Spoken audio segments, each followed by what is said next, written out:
remember yesterday I was saying, I read a wee bit of the blog that Rachel wrote. Now, I'm only sort of dipping in here and there, and it was a painful reminder, just things that I'd actually forgotten about during those years.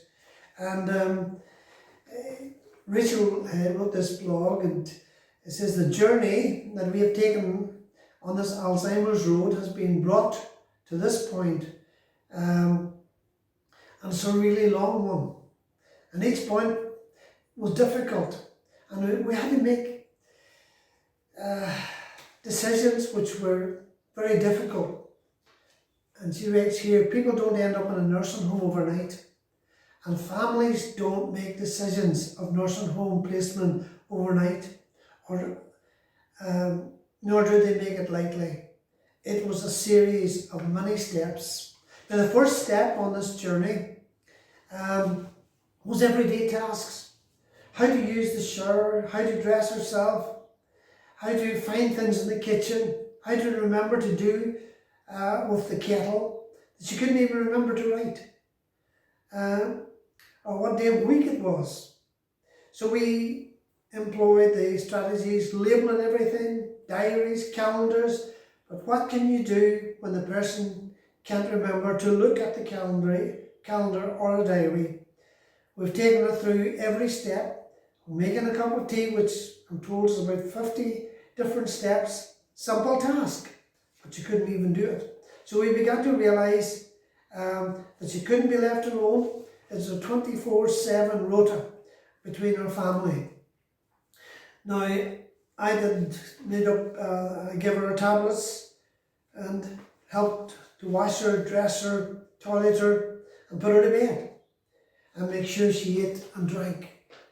Those were not easy things to do with your wife, who was so capable of doing everything. Our first real outside intervention came with the offer of Mum attending a specialist dementia day centre from 10 to 3, a few days a week. Now, that was a hard step to take, but it was the first step we had as a family, not doing the caring. I remember how hard it was to drop her off and leave her. Both me and Dad went together for moral support for the first day. Nearly every single day, I took her, and she would sometimes refuse even to get out of the car, which obviously would break your heart leaving her. And it was very hard, can I say, on everybody, all of my 4 boys and their wives and Rachel and Gary. But then came the acceptance of a carer to the house to get her washed and dressed and up in the morning. Another very hard step. To allow strangers to come into your house. But you know what? They soon became family, and just an extension of our caring team. Hard to accept each step, but you soon realise this journey that you're on can't be done alone. And I had some of the best carers, and one carer in particular that was so good. Times when I wouldn't even get into the car, I'd be saying, Bridget, would you come on over and try and get on? Now, we laughed about it at times, but it was difficult. And then the second care call came when somebody had to come in at night and put her to bed. This saint of a woman, Rachel writes, became a bit or a tad cantankerous, because when I would be dressing her, when I got one arm on, she'd pull the other arm out.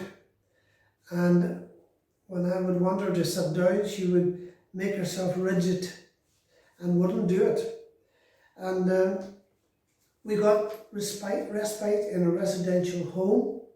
One of the hardest possible steps to leave her not only during the day, but leave her day and night for a week. Now, I know we went to the place pacing up and down that home, but we're always blessed because Mum never was agitated, never looked back, never had a glance, and that was so difficult because I would sit on maybe 2 hours every day with her, and I would be standing around the corner looking to see if she'd even look when I left. She never even turned her head or began to look. And that's in a way it pulls the heart out of you. Now it gets a wee bit, I'm getting a wee bit emotional with it, but forgive me for that. And she was there 2.5 years, good years, because she never really looked to get out, just walked round and round in circles. Came a time that she wasn't able.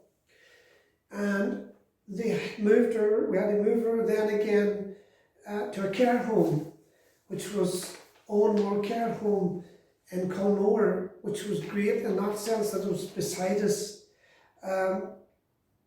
So this horrible disease, having this way it just steals bit by bit from me. And so like this was a difficult time for me, and I would have been going on every day for about 2 hours, then went back in at night again maybe for an hour. And the family, they took it in a rota going on every day, so we were there making sure that the carers were doing everything that was needed for her. But there still were very difficult times because you would be there and you would be getting no feedback at all from her. And I maybe better stop, because once I get into this, but I'll maybe just say this one thing. One day I was there sitting and feeling totally overwhelmed. I mean, I was praying, and obviously difficult for me to even describe it, but I was feeling sort of totally overwhelmed. The word that was coming to me, that day was, Lord, I cannot go through this. I'm overwhelmed with what's happening. And suddenly that beautiful verse from Psalm 61 and verse 2, when my heart is overwhelmed, lead me to the rock that is higher than I. And you know what it did with me that day in the midst of tears? It made me look up. It made me look up. And it made me see that there was something higher. And I began to understand that lead me to the rock, something that doesn't move and is solid. And it gave me the strength to get through that day. Now I'll tell you a few bit more, because Rachel wrote some poetry and things like that.